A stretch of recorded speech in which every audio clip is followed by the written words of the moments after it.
Welcome back to Raw the podcast. I'm your host, Allie, founder of The Cheeky Clean, a wellness and lifestyle brand empowering conscious consuming.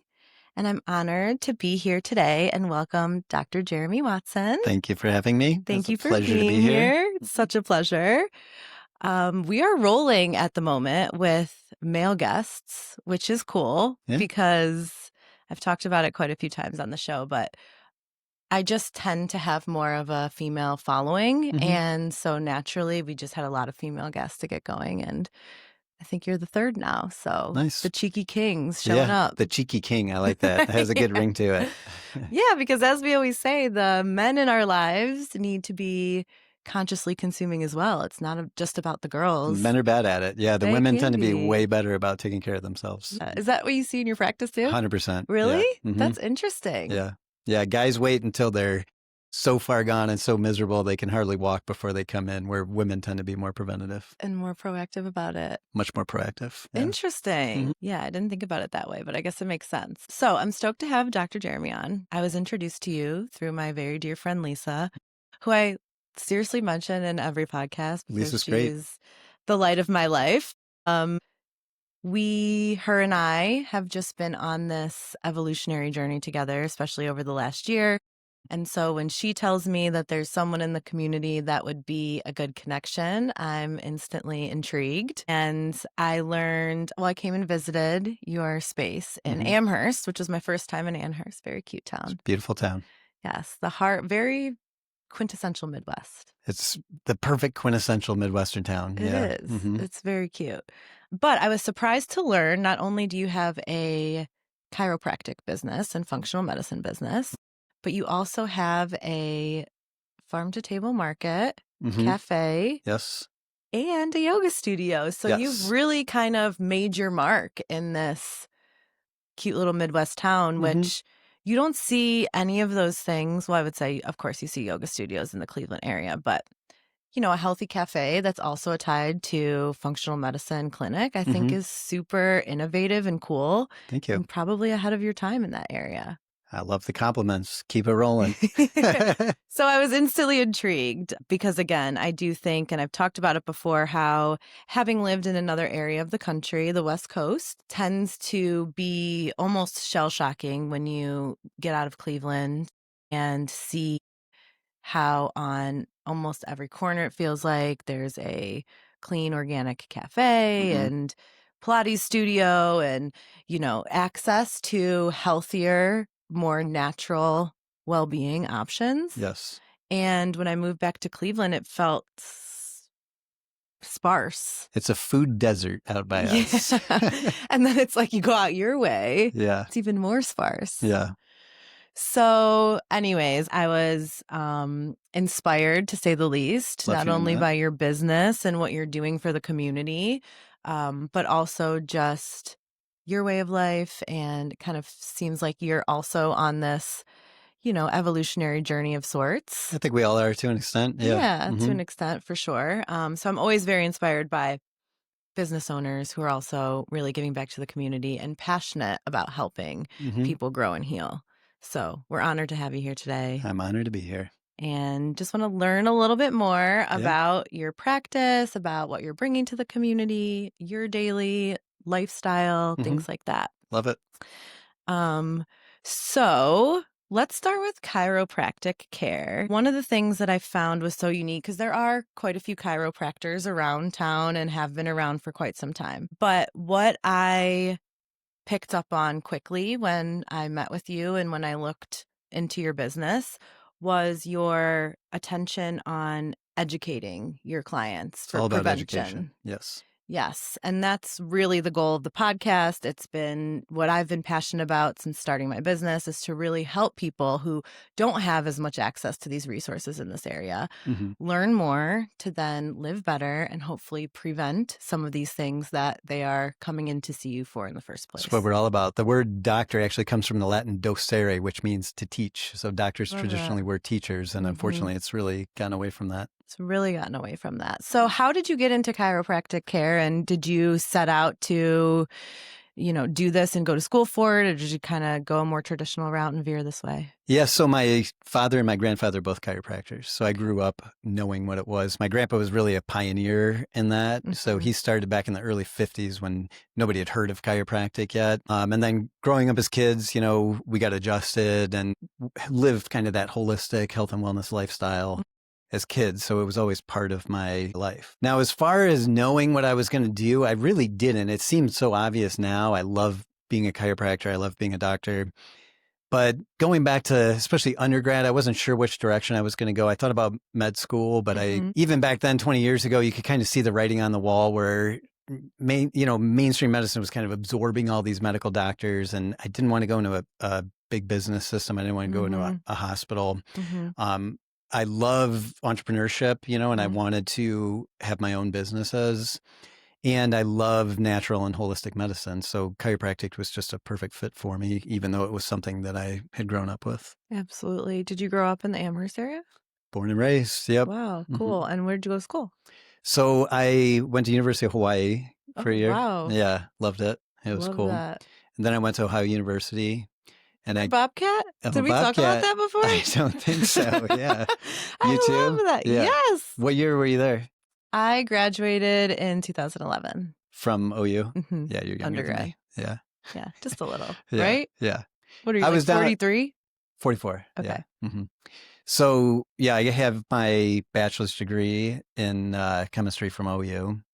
And then I went to National University of Health Sciences, which is in Chicago. Gotcha. So I was there about 3.5 years, got another bachelor's degree in human biology, and then my doctorate in chiropractic medicine. Very so cool. 2006, so coming up on 20 years in the spring here. Wow. Okay, so what did you go to school at the University of Hawaii for? Well, I wasn't really decided at that point. Yeah, Straight growing up small town Amherst, I was like, I just wanted to get out of there. That was your first stop after high school? Yeah, I did get my associate degree while I was in high school. Okay. And then transferred out to Hawaii. Yeah. Wow, that had to be a cool experience. It was a very cool experience. That's probably what kind of started opening your eyes a little more to it. Sounds like your family was a little ahead of their time when it comes to natural health and wellness compared to maybe how some of us in the Midwest grew up. Yeah. But Hawaii is, I don't know, the epitome when it comes to this area of the country and it really the world. Is. Yeah. Yeah. It's beautiful. Where at? It was on Oahu, so it was just a little bit north of Waikiki. Very cool. Yeah, Manoa. Awesome. Yeah, and honestly, Athens has its own, I don't know, little world where it does feel like people care a little bit more about the environment and sustainability. And loved Athens. Loved Athens. I actually learned that they successfully, many moons ago, voted fluoride out of the water, but then the state overrided it. The city did? Yeah. Wow. So they were doing their best to try to get it out, the county, I guess. Yeah. But it's a state decision. So it ended up pulling back on it. Politics. I know, politics, man. But I'm good old Athens. It's so beautiful. Southern Ohio is gorgeous. Ohio in general is beautiful. And the people here are amazing, which is why, as much as I would love to get back to California, I feel like we have work to do. Midwesterners are the best. Nicest people you ever meet. They are, but oftentimes very sick. Very sick, yeah. And getting sicker. Yeah. So what is typically, I'm sure you get different types of things. And obviously, chiropractic care has many benefits. But what is really the main ailments that you see coming through your door? Is it typically related to pain, or is it more lifestyle and autoimmune type things? Yeah. So it differs from traditional chiropractic patients to functional medicine patients. So our chiropractic patients, it's almost always pain that brings people through the door. Back pain, neck pain, headaches. We do get into a lot of extremity issues. So arthritic knees and plantar fasciitis, we treat a lot of carpal tunnels, tennis elbow, shoulder tendinopathies, and a lot of migraine and different headache origin kind of conditions. Interesting. Yeah. Functional medicine, a lot of times it's people that have kind of tried everything. It's a lot of autoimmunity, that autoimmunity is skyrocketed. A lot of chronic conditions, that people are trying to get to the bottom of. Yeah. So different people coming in for those too. Yeah. So I have my thoughts on why autoimmune issues have continued to grow. But why do you feel like people are getting sicker and sicker? We're products of our environment. The environment has gotten so toxic over the last several decades. The food is toxic, the water's toxic, the air's toxic. I think the plastics and everything has been a major factor.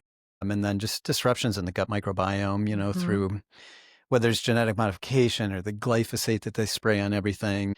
I think, our bodies can only take so much of a toxic burden, and we just get pushed over the edge, and then it eventually manifests in different diseases. I couldn't agree more. That's really the whole focus of my business, is to help educate people on how to reduce that toxic load. It really is impossible to not come into contact with toxins. It is. And you want to not drive yourself totally crazy. It's like the deeper you get, you're like, yes. Oh my God, I can't touch anything. I can't breathe. I can't. Totally.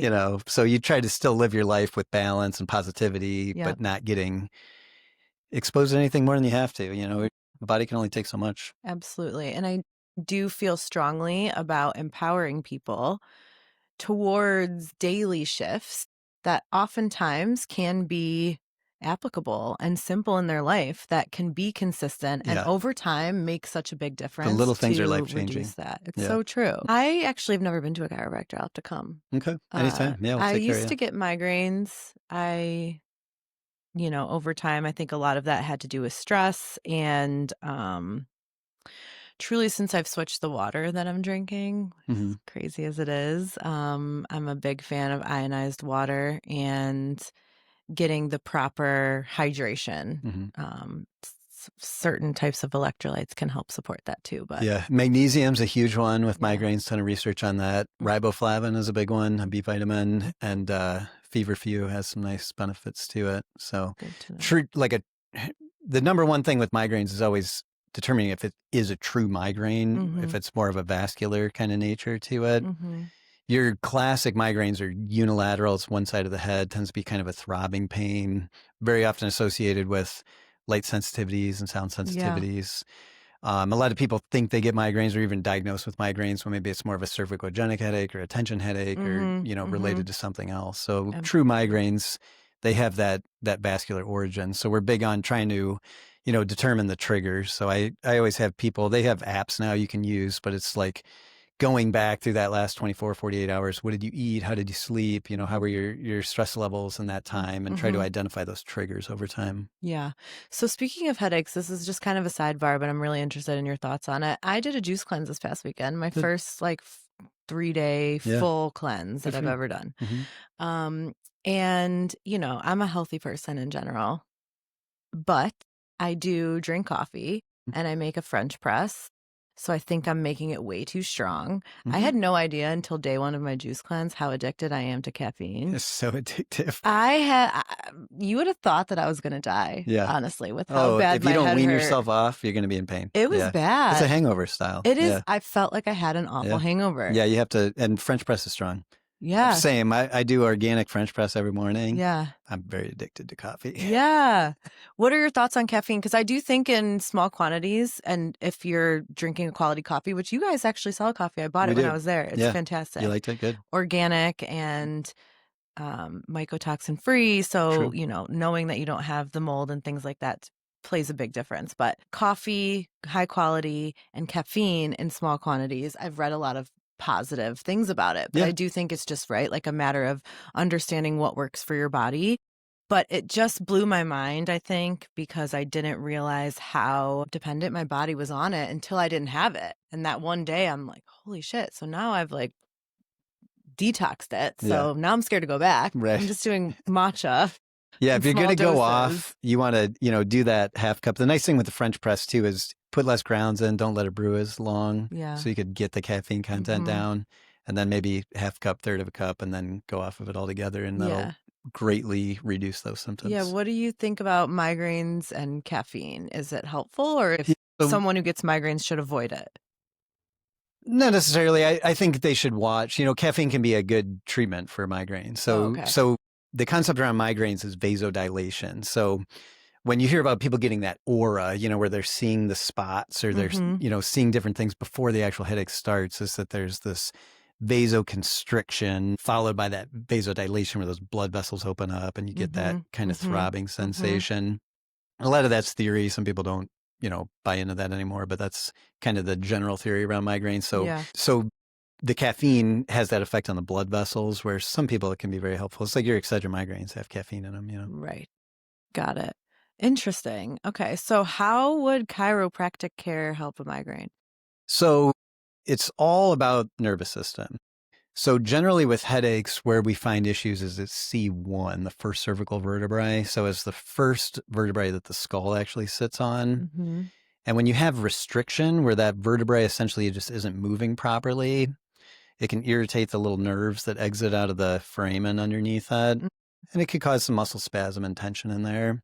So a lot of times by adjusting that or manipulating that joint and releasing that fixation in there, patients a lot of times even just feel just kind of like a flow through there where it releases that tension. Interesting. Yeah.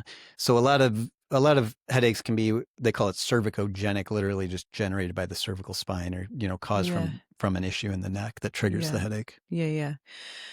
Wow. So when I used to get migraines, my doctor offered me this insane, Imitrex. yeah. Hmm. And I don't even take Advil. I don't like medicine. Hmm. Um, Never once did they say go to a chiropractor. Hmm. Which is No, they interesting. typically wouldn't. Yeah. Strange. Yeah.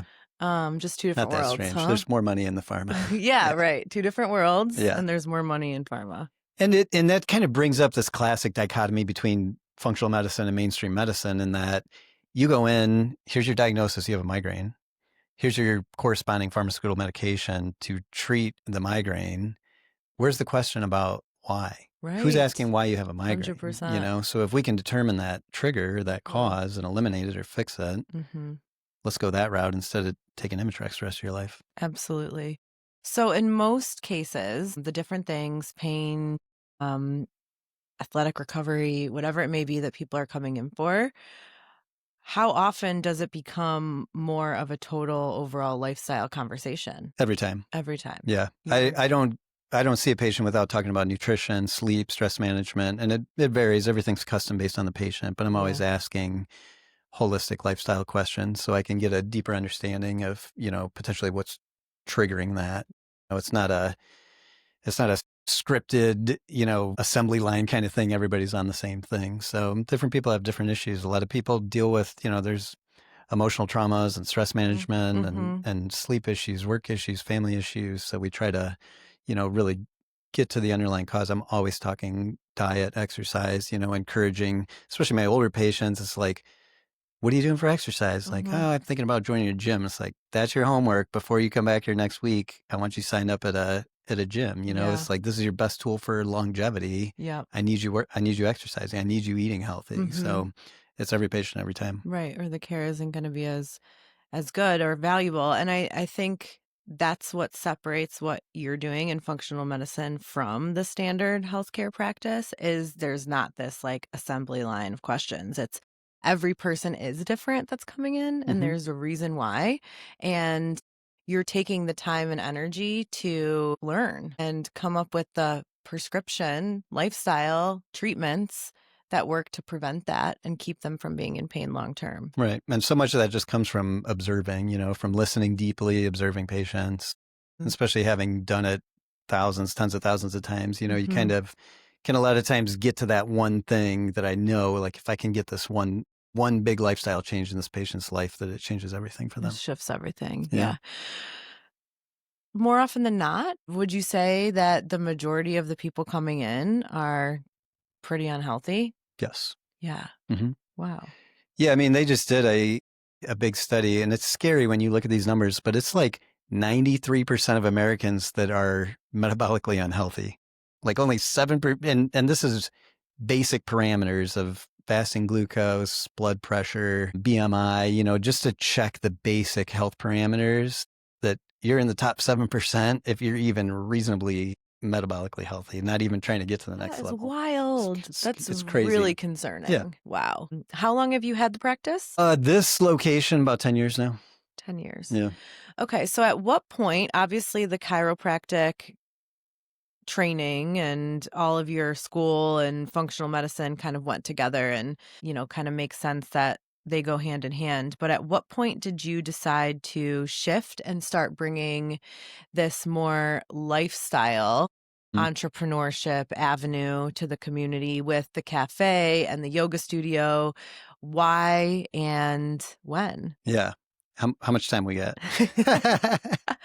We got plenty. Yeah, it's so funny how life goes down these winding roads, you know? Totally. So the whole first 10 years of my practice, it was pretty standard chiropractic. You know, it was spinal manipulation, back pain, neck pain kind of thing. And I enjoyed it, but there was always this huge missing link to me because you're getting people out of pain, but you're not truly making these like life transforming changes in people. Yeah. And you see the same people coming back over the years with the same issues, you know, and it's whether it's, you know, a lot of it's obesity and metabolic dysfunction and gut issues and all these problems. And it's like, man, nobody else is addressing this, you know, their medical doctors certainly aren't addressing it. And so I just wanted to get deeper into it to be able to help more people. So I got certified in functional medicine probably 8 or 9 years ago and started adding that in. And it's kind of been a little bit of a struggle balancing, you know, your chiropractic musculoskeletal with some of the functional medicine stuff. But it's very rewarding, you know, to really get deep into a patient's health and going through labs and identifying these underlying issues, getting them on new lifestyle programs and radically transforming their lives, you know, which is what I like. You know, I like seeing these massive changes in people. Absolutely.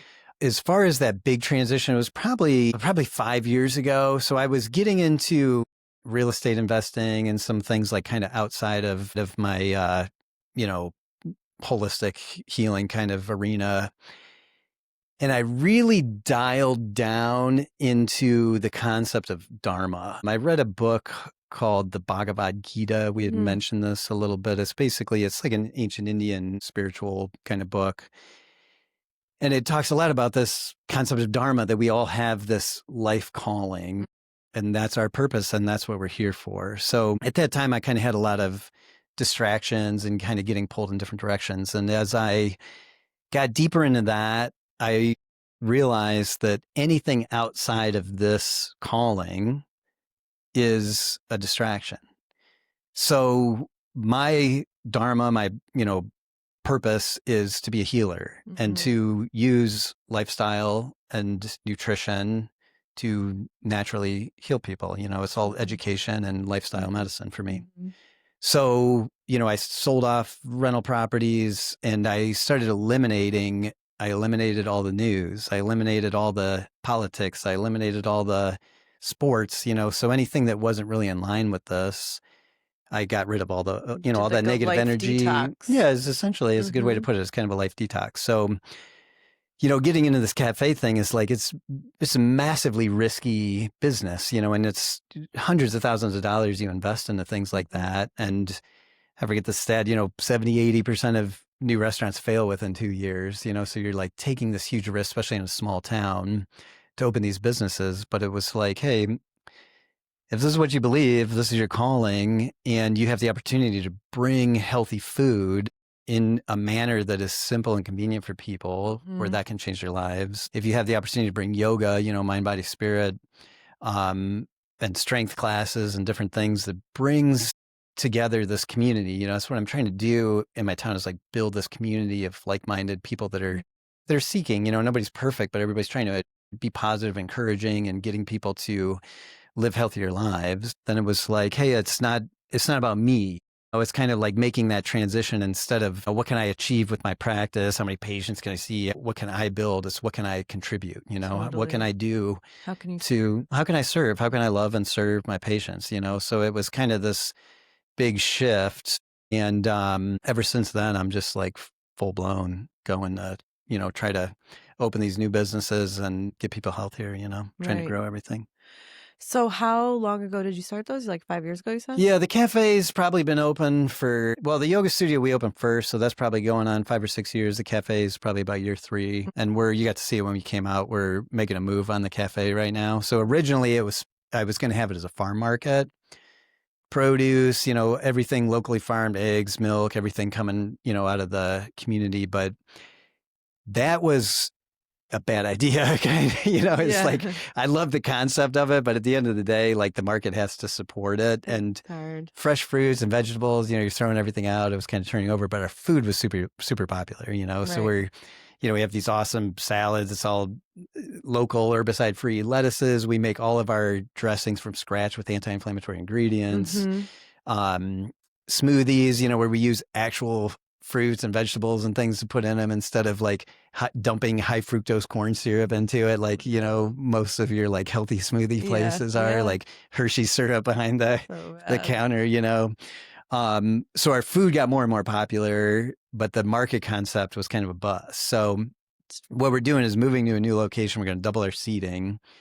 This is going to be the coolest cafe, I think, from Cleveland to Sandusky. It's ultra trendy, cool. We're adding rice bowls. We're adding fresh juices. We're going to do, different wellness shots. So what I did essentially, I was in Miami Beach, I was in Manhattan, I was in Chicago, California, and I go and I've probably visited 150 different cafes. Yeah. And then I just take little pieces off of their menu, their decor, and Mm-hmm. different things that I Mm-hmm. like. And then I've taken all that and put it into this whole new business. So we're going to So open that up cool. in about a month. And In a month. yeah, it's going to be awesome. Wow, that's Yeah. so badass. Yeah. Honestly, so inspiring. Thank you. You really are ahead of your time, so it is risky. And it's going to evolve over time for sure, as you started with the farmers market concept and kind of shifted from there. But people here still want convenience. Mhm. And it's one thing, I think, to provide a market where people can get quality food, but it's like then they still have to cook it Mhm. and, still plan and whatnot. But to just stop in and have a place where these are readily made options Yeah. that are super healthy Mhm. and healing Mhm. is so powerful. 100%. It's all about convenience now. Yeah. If you're not simple, fast, easy, delicious, like you can't compete in the market anymore. That's actually our tagline, healthy made simple, and Love. that was the whole thing I'm trying to achieve, is because that's my struggle with patients is always compliance, and any barrier that's in their way to success is a barrier in my way to getting them healthy. So that's 100%. kind of the whole concept with the market, is that it's no more difficult for you to walk in here than it is for you to go to, Burger King or Fast anywhere food. else. Yeah, Yeah. So exactly. it's set up, you walk in, order, and you can eat food that's actually healthy, and we keep our price points similar. We keep our price points competitive. Mm-hmm. So I'm trying to take Amazing. away those excuses Yep. that people have, because that's always it. Is like, oh, I want to eat healthier, but But it's too expensive. I don't have time to cook. I don't have time to that. It's like, mm-hmm. here's an answer. Here's an Just walk in and answer. order your food, Right. and it's no different than you going and poisoning yourself at a fast food joint. 100%. And I give you so much props for making it at a certain price point where it is feasible. There's some juice bars that are cafes that are, the trendy, cool spots, and they're so overpriced that Mhm. it's, someone like your average patient would probably instantly be turned off by it. Right. So And Amherst the isn't, access. it's not Westlake or, Yeah, Rocky River. So yeah, you have to try to keep it competitive. And that's a challenge in that it's a world, between challenge. payroll and food costs and everything. Because our food, 100% obviously, is you more. go to any of these other, even like we're a healthy salad place or whatever, like those dudes are going to GFS and buying bulk 100%. ranch, and Yeah. everything's high fructose corn syrup and Yes. full of additives and everything else. So when you're buying olive oil and avocado oil and, these other expensive ingredients, like, yeah, it raises your price, but yeah, we try to keep our price points competitive. It's incredible. And giving the access, because what's powerful is once the access is there and it's readily available and people can consume it, they will start to feel good. And that's how you should feel, and that's what Yes. we get a lot of that feedback from customers. It's just like, I come here because I can eat a meal and feel great afterwards, and Exactly. it's like, if you eat that junk and it's just like you're bloated, you're tired, Right. and And it's it's, like take a beat on how you're feeling after the fact. And like we were talking with the coffee, you oftentimes don't realize what your body's running on fuel wise until mhm, you switch it up.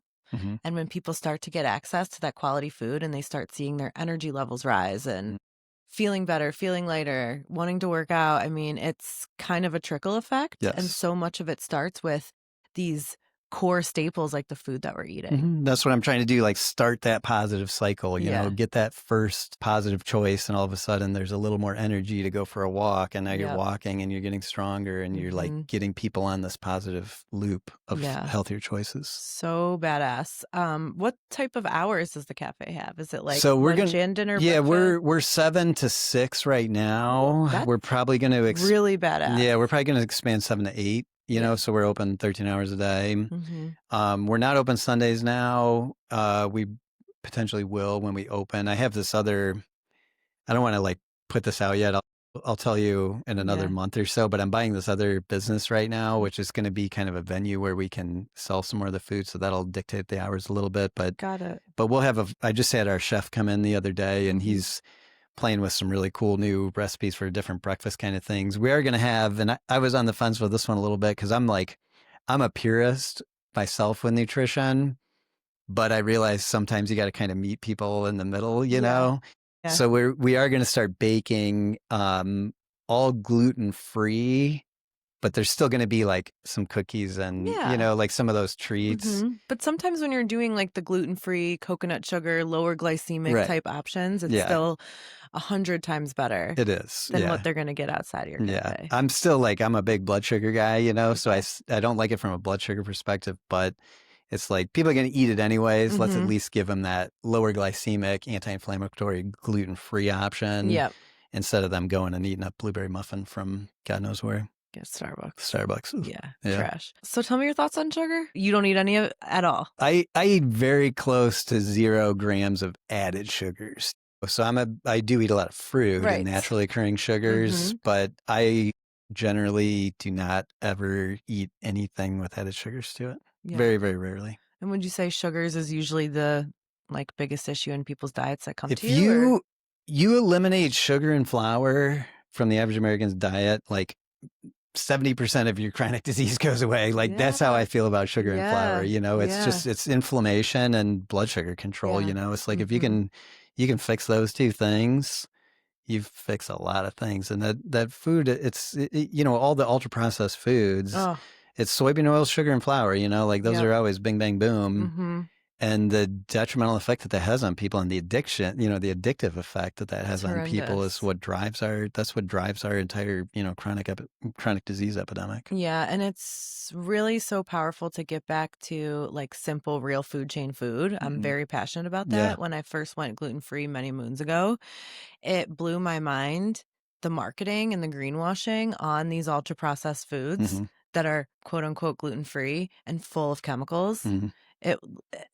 I was almost like, people are out here choosing vegan and gluten-free options that are worse than if they were to have a slice of sourdough bread, say. These are billion-dollar companies with genius marketing people, and they are very smart about marketing that food to look healthy and still make it addictive. Yeah. Absolutely. Yeah. All that whole line of vegan, you know, vegan this, gluten-free that, you know, and people just see the label and it's like, oh, these cookies and cakes and candies are all good for me because the label says whatever on it. Yeah. It's wild. And that's why I think it's so powerful to understand beyond the label, less about what it says and more about where it's coming from and how it's made.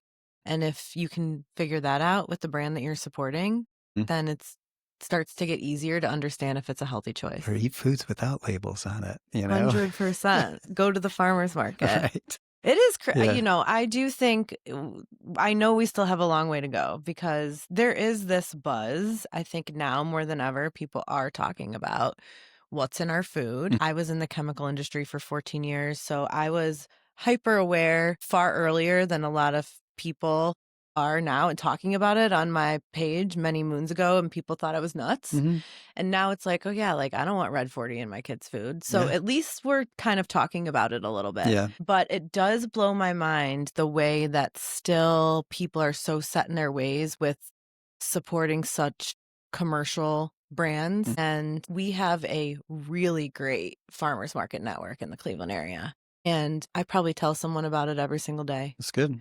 But it's like, how do you not know? You drive by it every day. So it's just changing the awareness, I think. And when you become aware of different, you can start to do things different. And it's sometimes hard to, I think, shift people's routines.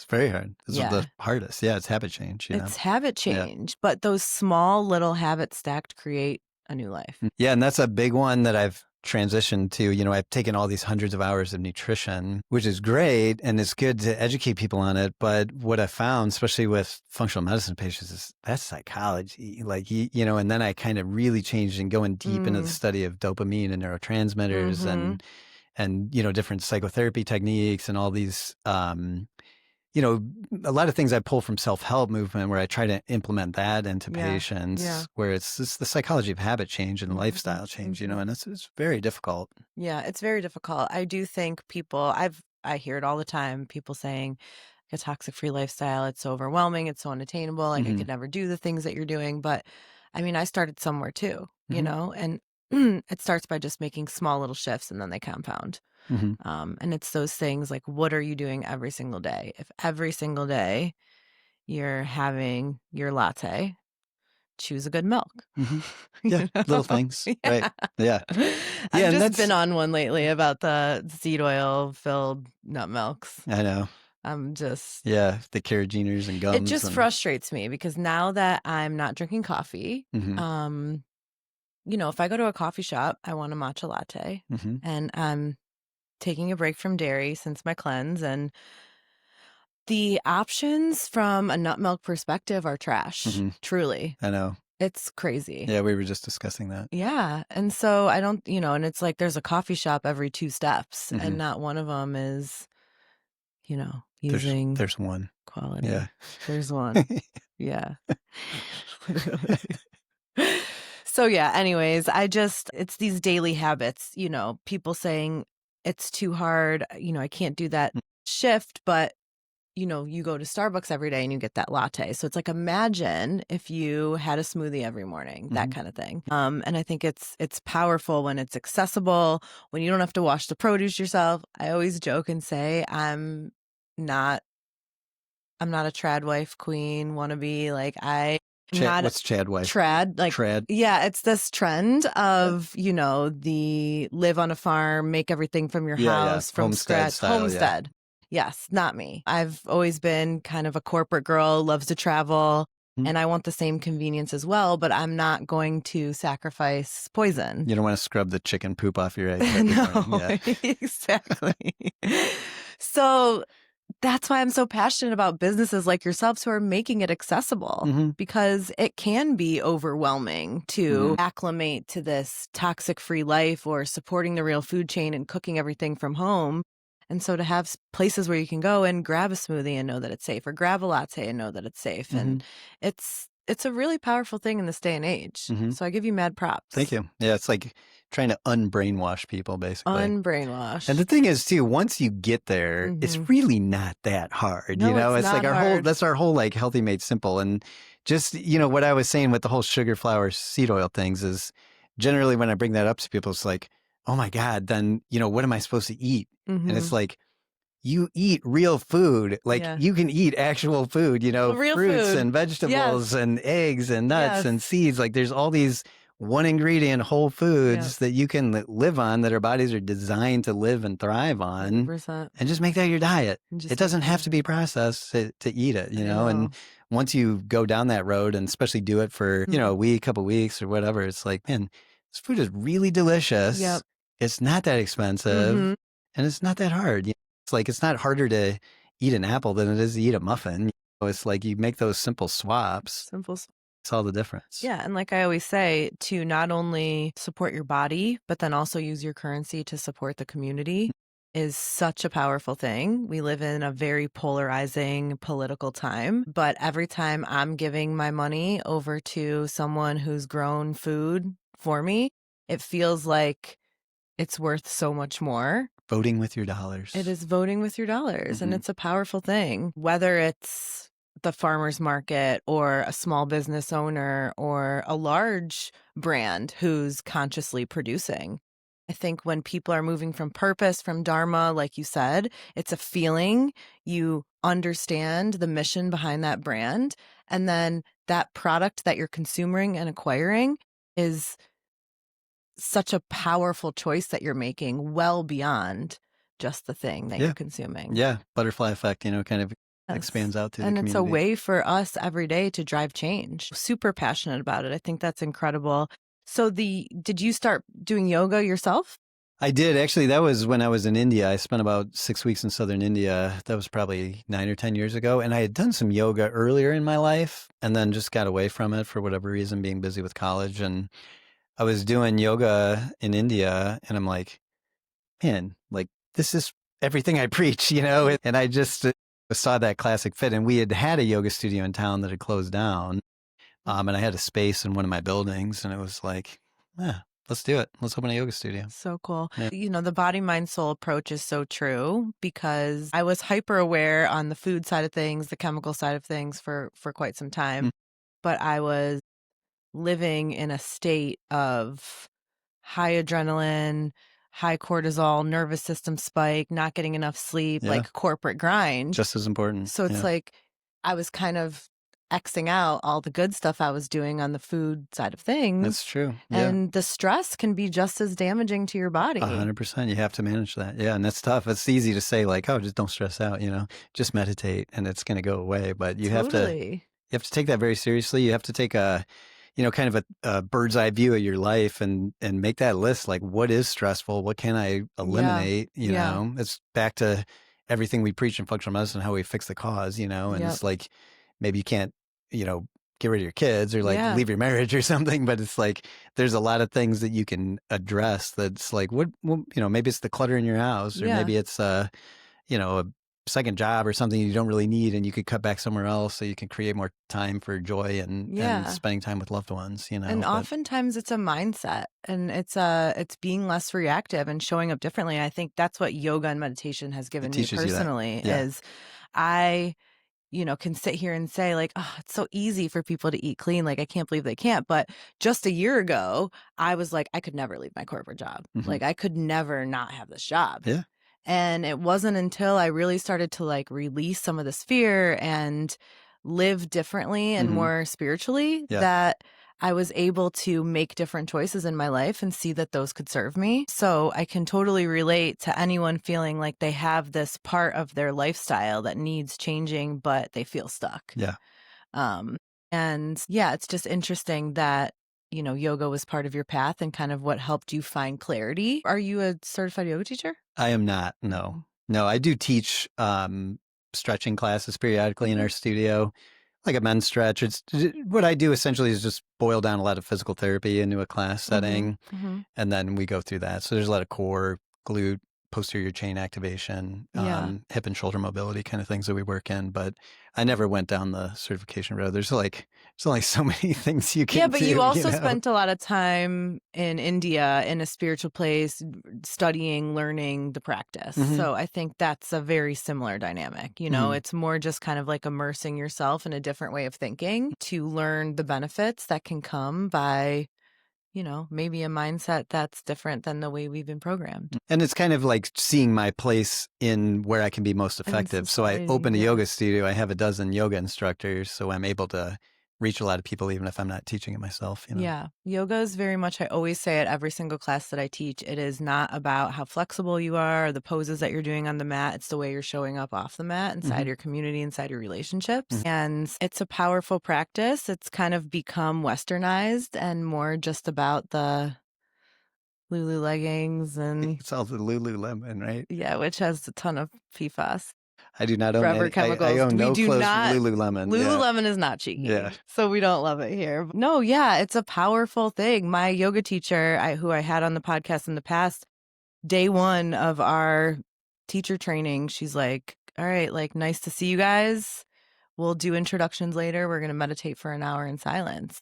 And it's just starting to do, whether it's a spiritual practice, whether you pray, whether you journal, whether you do yoga, meditate, I think there's such value as a habit in your routine of finding some stillness and some silence and being able to open yourself to removing distractions and understanding what's serving you and what's not, whether it's your food and lifestyle or the businesses you're running and all the above. It's the carryover, and it's like strength training. Like you get benefit while you're strength training, but you're also benefiting that next 24 hours. With meditation, there's benefit to doing the meditation, But what you're really doing is training your mind Mhm. not to react to things, Right. So you're training yourself to observe your thoughts instead of be your thoughts, Yes. So, and the deeper you get into it and the more you kind of realize kind of the illusion of a lot of reality, and that as you're going about your day, instead of, this event happens and now I'm mad, or now Yeah. now I'm angry, whatever it is, you can observe that objectively and then choose the way that you're going Mhm. to react. Absolutely. And yeah, when you talk about these like high stress corporate jobs and you're just always in your head all the time, pushing, go, go, go, that burns you out. That's a real thing. Like your body can only go so hard for so long without the rest period. So yeah, Absolutely. I built a meditation room in my house that I like using, just have So that little cool. escape right at the house there. And Yeah. I'm going down to Colombia, South America, for a week-long yoga and meditation Oh my retreat gosh, in badass. January. So I'm So looking forward to that. cool. Yeah. That's incredible. Yeah. Yeah, I think as entrepreneurs, business owners, high performers, I study a lot of, people who are trying to be their best versions. And, there has to be this level of checking back in with yourself. Yes. And I think if you don't take that time, which in the corporate culture isn't readily available, you have to make the time for yourself. Yeah. And even in entrepreneurship, I mean, Mm. you can really get caught up in the day to day, the grind, Yeah. whether you're serving from a selfish place or for others. But like slowing it down, taking that week, whatever it takes to kind of recheck back in with yourself and your spirit, and to remember, why am I doing this in the first place? Yeah. I think goes such a long way to then, have the right perspective and be able to hear your intuition and decipher between, what is a distraction and what is something that can help you serve. Yeah. 100%. You got to recharge the batteries sometimes. Yeah, I'm totally. flying to Utah Friday.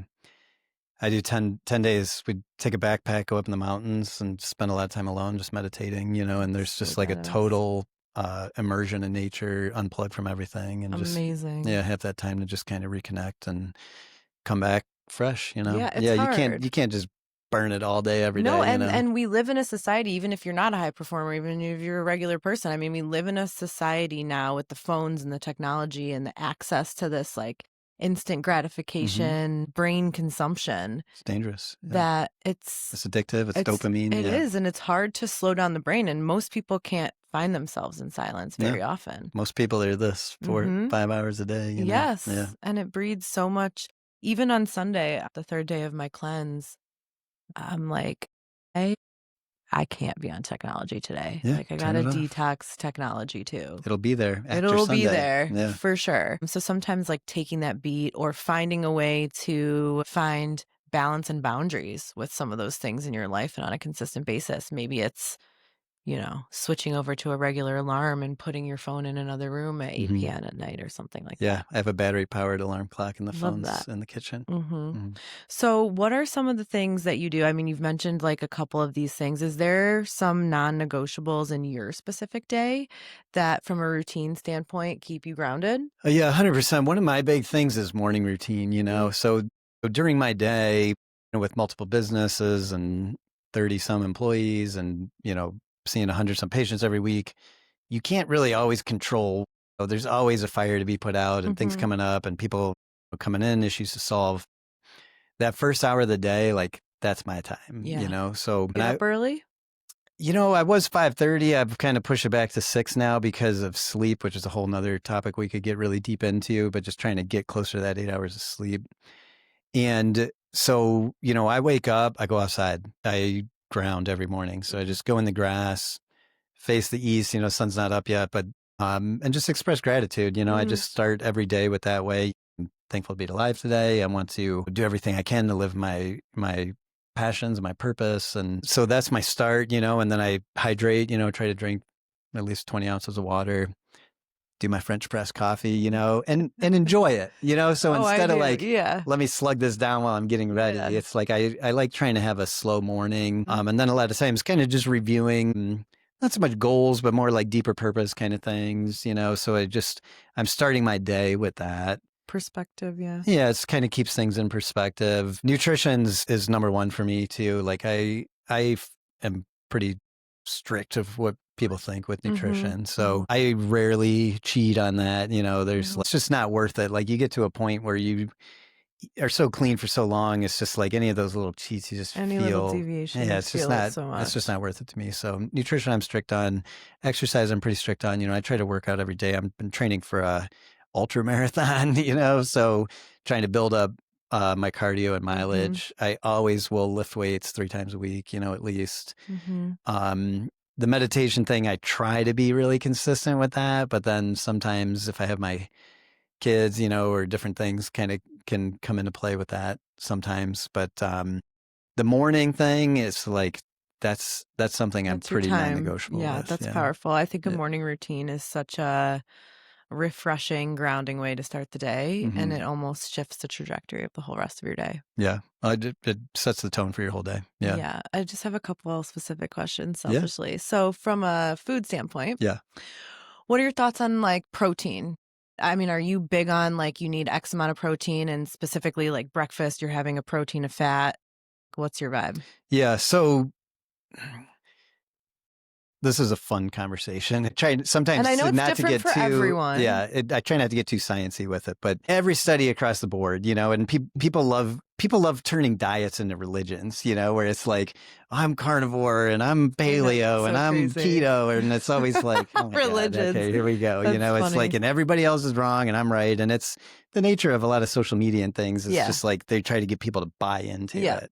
My general nutrition approach is whole food. It's like simple. It's one ingredient whole foods. You just focus on that and you can't go wrong. But protein specifically is big with body composition. So anytime you're looking at different studies where you're looking at macro balances, high carb, high fat, high protein wins every single time. So if you're just looking for a lean, healthy body, more from an aesthetic physique kind of standpoint, your high protein is always going to be the best. Now, proteins, are made up of amino acids, and amino acids are kind of the building blocks of a lot of things. It's not just muscle. There's a lot of cofactors and this building block of hormones and all these different things in our body. So protein is critical, and you do want to keep your protein high. Yes. Yeah. So my protein sources, I like wild game. I just think it's, and the whole vegetarian argument is always fun to get into too, but I avoid factory farm meat. Same. That's kind of my thing. It's like literally 99%, not as an expression, but as a statistic of the meat consumed in this country comes from factory farm. 100%. Disgusting places are full of antibiotics, and hormones, and steroids. The animals are poorly treated. It's something to just avoid altogether.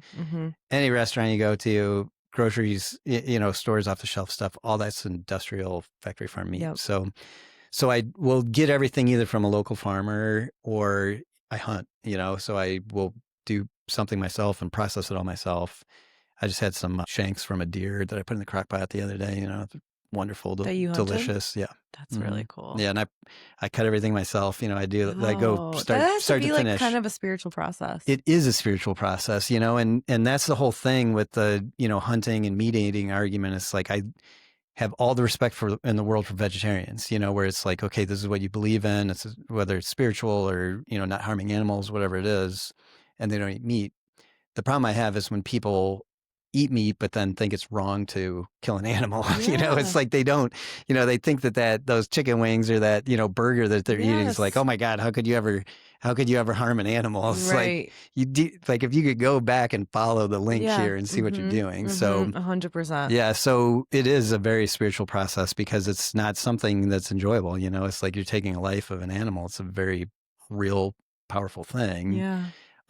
But that's kind of going through that where you see exactly where it comes from. And I use the heart and the liver and like I consume everything on that to try to, Super honor powerful. that. Absolutely. Yeah.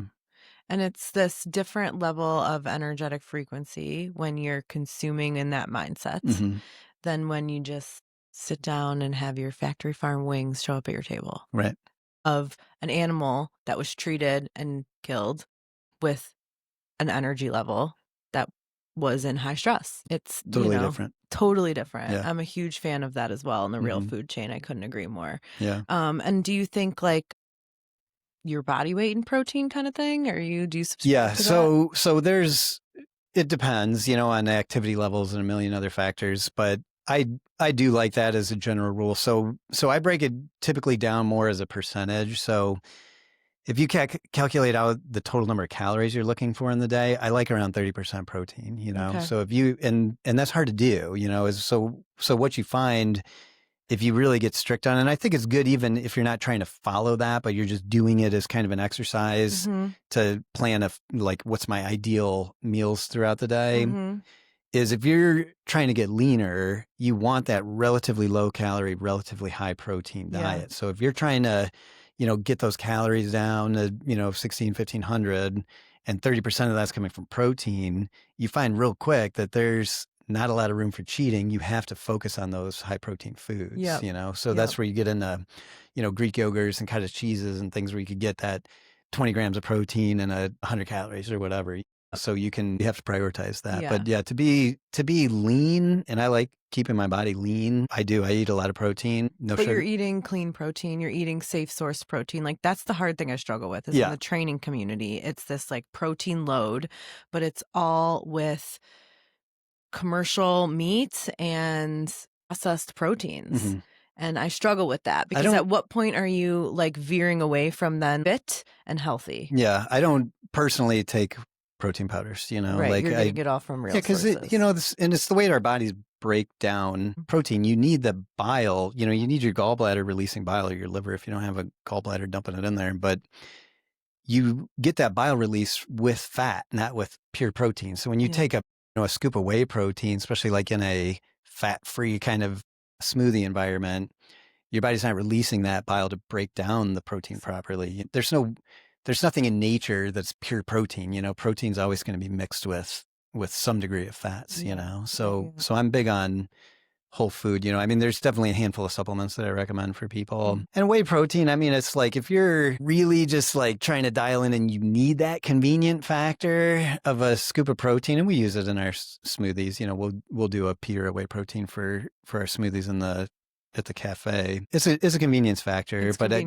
yeah, and there's benefits. I mean, especially like say you take an older person, you know, and they just really struggle with getting enough protein. But yeah, that general rule, you know, of the pound system, it's a lot of times they'll say like 1.6 grams per kilo or whatever. But yeah, if you can get up to 1 gram per pound, it's a lot of protein, you know, it's like, and I struggle with that. 24/7, it feels like. Yeah. And you know, if on the rare time that I do try to track my protein, like I don't get that much protein. Like it's, you know, I weigh, you know, 150 pounds, but like 150 grams of protein, like even at 3 meals a day, like 50 grams of protein for breakfast, you know, like that's a lot of eggs, and especially without going over on a calorie, you know, issue. For sure. So. And you eat a lot of fruits, you said? And I like a lot of fruit, and it's an easy one with my kids. So you know, my fridge is always fully stocked with organic berries, and we do garden a lot too. You garden a lot too. Yeah. I love that. Yeah, so your thoughts on supplements, I'm interested. So the reason why I'm so passionate about my collagen is because it is all from, most collagen is derived from, of course, like collagen comes from bones. And most of it is like the, you know, lowest end factory farmed sources. Make it cheap. Right, exactly. And they're cheap and they have huge profit margins and they're selling them all over the world and it's this big business. And so this is all grass-fed, pasture-raised, wild-caught, which is why I'm so passionate about it. And I think that's rare in the industry, just knowing what I know behind the scenes. But I do think supplements in general, and another reason why I like to be part of it is because I want to set a new standard in the industry. I almost think people have gotten this idea that a supplement, a pill, or a powder can just fix all their problems. I'm a huge proponent of real food first. And using supplements, 1 or 2. I like a creatine, I like a collagen, I like magnesium, vitamin D if you can't get the sun, but that's about it for me. All on my list, yeah.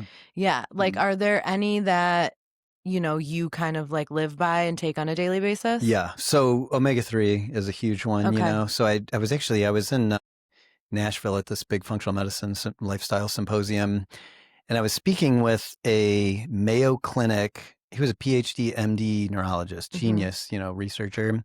And he was doing all this research with Alzheimer's patients.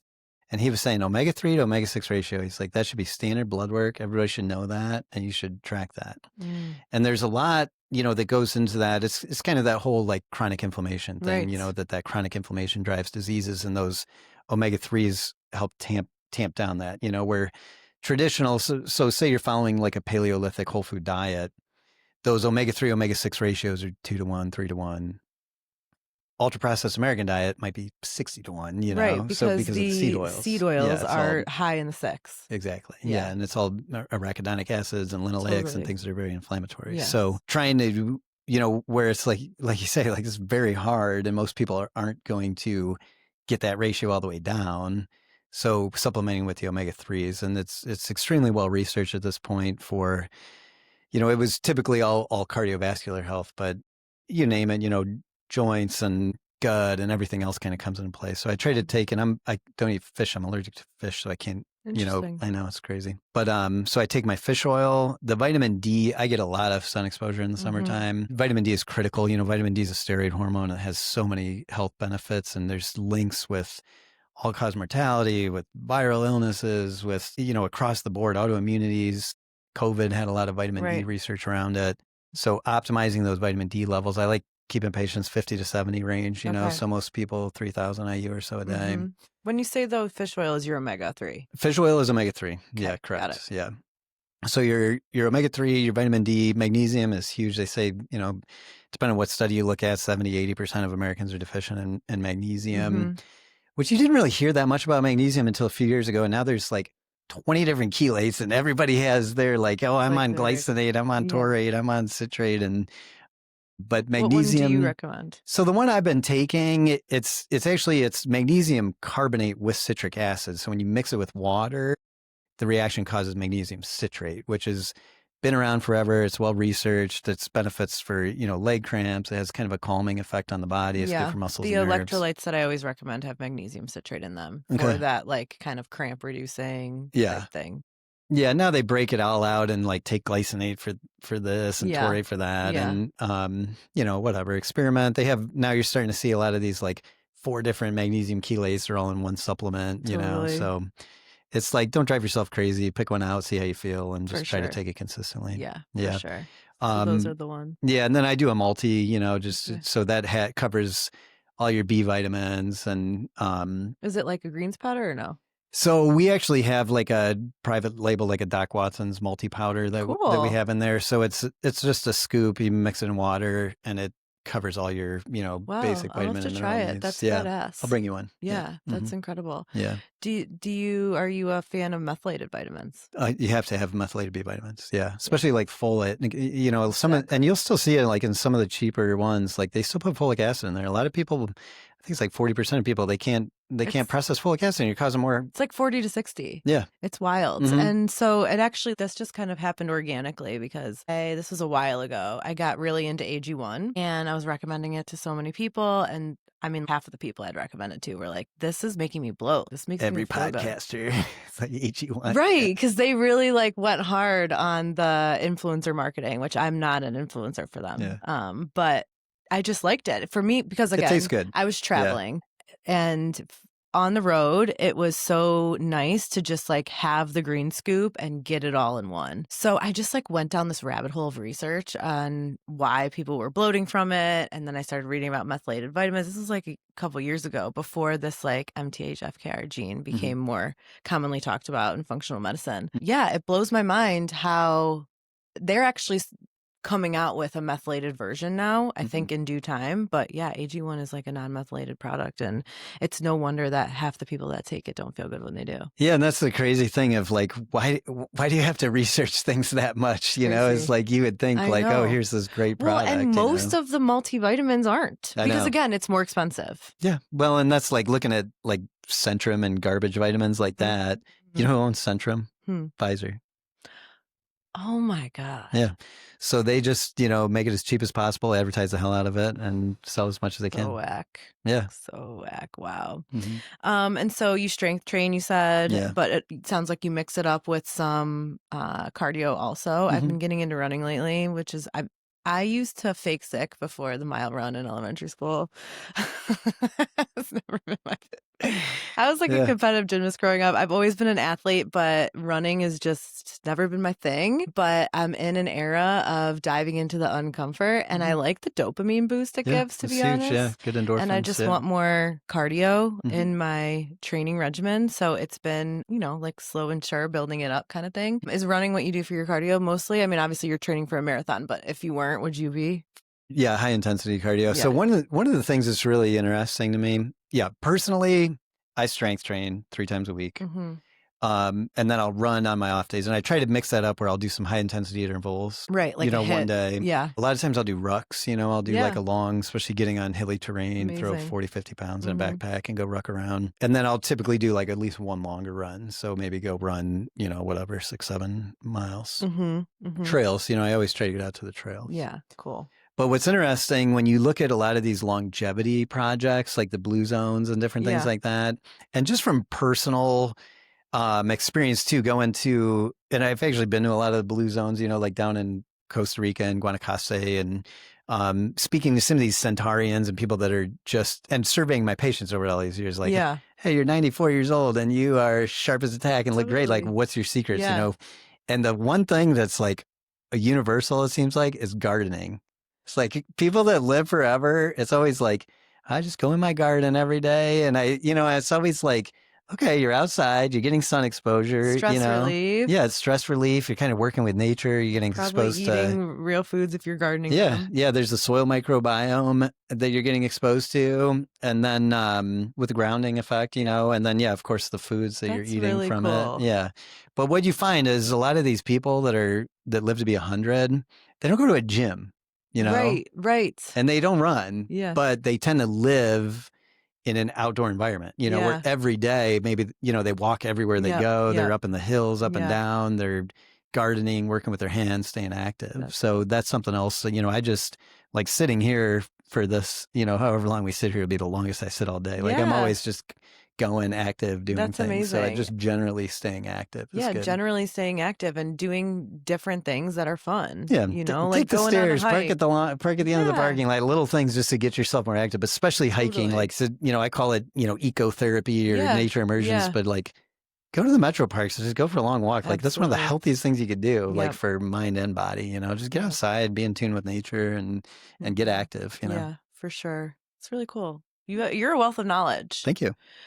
And you get 8 hours of sleep. I try to get 8. I used to be bad about that, especially like earlier on. And then, like you say, you get caught up in the entrepreneurship and you're just like driven and going all day. And I'd be up at, 5 and getting straight to the gym and everything. But then sometimes you just stay up a little too late and then you're only sleeping 7 and then you're tired the next day. But I notice it mostly from an energy. Like I need to function at a very high level all day. Mm-hmm. And even at like, if I'm under 7.5, I feel it, I just Yeah. feel like I'm not 100%. Mm-hmm. So I try to, ideally 9:30, maybe 9:40, 10 at the latest where I'm falling asleep. Yeah. And then, I sleep in a little more than I used to, but then I get up at 6. So at Yeah. least, even if I'm not sleeping straight, I try to get that 8 hours of sleep. I'm very the same. Sleep is critical. I got actually it just broke. I got to get a new one, but that Aura ring, Mm-hmm. You like that it? thing was so cool. It's loved it? amazing. And the thing that I got out of that is heart rate variability. Yeah. I didn't know anything about heart rate Mhm. variability. It's that steadiness of, the space in between the heartbeats, but it's direct links with autonomic nervous system and stress. So trying to do all these different things to raise your heart rate variability. And one thing that I found right away with that is alcohol. Even a glass of wine, a half glass of wine, it will destroy your heart rate variability. Really? It's insane what that does to heart rate variability. That makes sense. Yeah. So meals too late at night, are a big one that will wreck your sleep. Try not to eat too close to bedtime. Mm-hmm. And then I go through a whole, I have the grounding sheets and, keep the bedroom pitch dark, keep the bedroom cold. Like I try to, You're very cheeky. yeah. We love this. Yeah. I have it, You're validating all the crazy shit I always say. Good. Well, that's true. Yeah. It is true. What are your Yeah. thoughts on fasting? I'm a fan. I'll do a 24-hour fast once a week. So usually Sunday night to Monday night, I'll just won't eat all day basically. Yeah. Do you drink that coffee still? Yeah. Oh yeah. Oh, you Yeah. do still do the coffee. The coffee's in there. I do detox off coffee periodically, but I'm due for a detox. I Yeah, I think gotta, you're due. yeah, I I need to cut back. I need to wean myself off and It do is a ones. wean for Yeah. sure. I wish I would have known that prior to going in, as I just actually had like extra the day before. I was not weaning and it was rough. But yeah, no, sleep is super important. And do you do yoga as well in your routine? I do. It's another one that sometimes I'll be really good at for a while, and it's like no excuses. I own a yoga studio, so Yeah, it's but you like guys offer other classes as well. we do. There's a full line of strength training and like more boot camp style sculpting. Yeah, there's a Cool. Well, little I know we variety. have a few cheekies because when I came out and visited you, a couple of people were like, "Oh my gosh, you're in my town." So I know I have a few cheekies in the Amherst area. But even Nice. if you're not, come out and see the cafe. Yeah. Opening in a month or so. Yeah, we're open now at our current location, but we'll Right. be moving in a month. Yeah, Yeah, it'll be like the more badass version. this is gonna be awesome. Yeah. But if you mention this podcast, Raw or the Cheeky Clean, you can get a free class of your choosing. Yeah. So call and book, take a free class, see what's up in this cute little town. Yeah, come say hi. And support the business. I'm so excited to see what else you do. Yeah, I'm campaigning for office right now too. That's right. Yeah. So driving change in the community. I mean, what is your like goal with that? Yeah, so I'm running almost the entire reason I'm running is conservation. You know, it's like we live in a township and they are just destroying it right now. It's like every last little chunk of woods and natural forest is getting dozed, clear cut, and covered in crappy cookie cutter houses right now. And it's, plays right back into that whole vision of health and wellness. And, if we don't have a green, natural environment and places to get our kids outside, then we don't have a healthy environment to live in. Exactly. So, yeah, I'm going to be interested to see how that goes. I've never... When's election? November 4th. Oh. Yeah, so I've never done anything political, and these are, multi-billion-dollar companies that come in here, so I don't know how much power, you have as a trustee of a township. Right. But I keep exploring it. But at least you're using the voice and you're representing on behalf of positive change. And it's what people want, It's always like we have these elected officials that are supposed to represent the people. Like easily 95% of people want conservation and don't want developments. Nobody wants the developments unless you're a developer. Yeah. And yet, they just keep pushing these, rezoning everything, high density housing, and so I'm just going to see if we can stop some of that and create some parks, create some, more metro parks and just areas where people can get outside and, absolutely, and be in nature before it's all gone, Absolutely. That's so powerful. You are such an inspiration. You're Thank bringing you. so much to this Midwest world. We appreciate you. I'm excited to see you expand. Not only, I mean, you're doing so much for Amherst, but maybe one day you'll expand even further out to Cleveland and elsewhere. We'll see. And might not be a goal of yours, but I just have a feeling this, you're really onto something. And like I said, you're ahead of your time. So, the world is your oyster. Likewise. If you keep moving from that spirit. So thanks for all you do. Yeah, thank you. Yeah, mention this podcast, get a free class, have a beautiful meal, check out your chiropractic services. Lisa raves about it, and she's a tough one. She's great. Yeah. So if it's Lisa approved, we definitely stand. And you guys know you can go to thecheekyclean.com for more resources, blogs, insight, more of the podcasts that we mentioned today. If you want to shop Cheeky approved products like grounding sheets, which I actually have on my list. I need to buy some. I'm going to get some from you. I have red lights. I'll put the link at the bottom of this episode. It'll say Shop Cheeky Approved. It's everything from supplements I take to clean makeup, skincare, daily routine things, air filter, all the above. So shop it there. Join the community at the Cheeky Clean on Instagram. Where can everyone find you? We're on Facebook, Instagram. So all the businesses have social following. So Watson Wellness, Doc Watson, Doc Watson's Studio, Doc Watson's Cafe. Look us up and follow us for, healthy made simple kind of tips. Absolutely. I really love the cute girls that work at the cafe. Always do like adorable little reels and stuff like that. Yeah, they do a nice job with it. Yeah, you guys are great. Make sure to go and follow. And yeah, thank you. Yeah, thank you. Dr. This was wonderful. Yeah. Pleasure to meet you and align with a fellow purpose-driven entrepreneur trying to drive change and help us all live healthier. Love it. Yeah. Thank you. All right.